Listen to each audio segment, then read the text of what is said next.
بسم اللہ وحدہ والصلاة والسلام علی من لا نبی بعدہ۔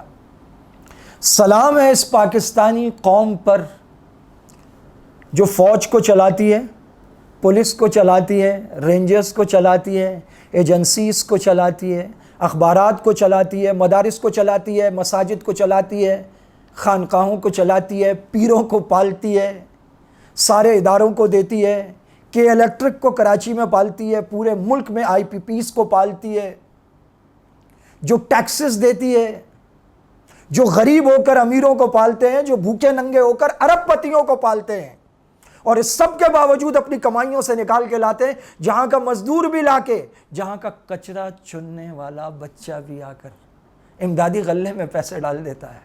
سلام ہے اس پاکستانی قوم پر جو دنیا میں تیسرے نمبر پر آتی ہے چیریٹی دینے میں، لیکن اگر ان کی کمائی کے لحاظ سے، انکم کے لحاظ سے دیکھا جائے، خدا کی قسم یہ پہلے نمبر پر ہیں۔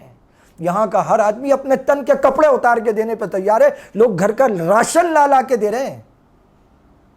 سلام ہے اس پاکستانی قوم پر۔ یہ قوم عام قوم نہیں ہے، اس قوم پر یہ آزمائش کی گھڑی آئی ہے۔ ہماری تو غلطیاں معاف ہو جائیں گی، گناہ معاف ہو جائیں گے، ہم تو اس تنبیہ سے پلٹ آئیں گے، ہم نمازیں پڑھنے لگیں گے انشاءاللہ۔ ہم اللہ سے توبہ کرتے ہیں، ہم سے بڑی غلطیاں ہوئیں، اللہ تعالیٰ ہمیں معاف فرمائیں گے اور ضرور فرمائیں گے۔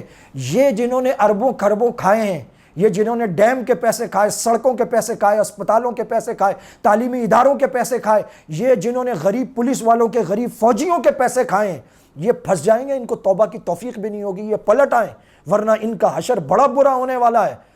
ان کے محلوں میں پانی نہیں پہنچا، لیکن ان کے محلوں میں اللہ تعالیٰ وہ بیماریاں داخل کر دے گا، کھربوں کمانے کے باوجود یہ چنوں کا ابلا ہوا پانی پی کے زندگیاں گزارنے پہ مجبور ہو جائیں گے۔ یہ عذاب تمہارے گھروں میں گھسے ہیں، یہ بیماریاں گھسی ہیں، تمہیں نظر نہیں آ رہی؟ تمہاری اولادیں نافرمان ہو رہی ہیں، بے حیا ہو رہی ہیں، تمہیں سمجھ نہیں آ رہا؟ یہ حرام کا پیسہ تمہارے گھروں کو توڑ رہا ہے، تمہارے بچے نشوں کی لت میں مبتلا ہو رہے ہیں اور شوق میں لڑکیاں اغوا کر کے قتل کر رہے ہیں، تمہیں سمجھ میں نہیں آ رہا؟ یہ اللہ کا عذاب ہے۔ پلٹ آؤ، اس قوم کا پیسہ مت کھاؤ، یہ حرام مت کھاؤ، اسے سڑکوں پہ، روڈوں پہ، ڈیموں پہ، قوم کی ضروریات پہ، ان کی تعلیم پہ، ان کی درستگی پر لگاؤ، ورنہ اللہ تعالیٰ کی پکڑ تمہیں آن دبوچے گی۔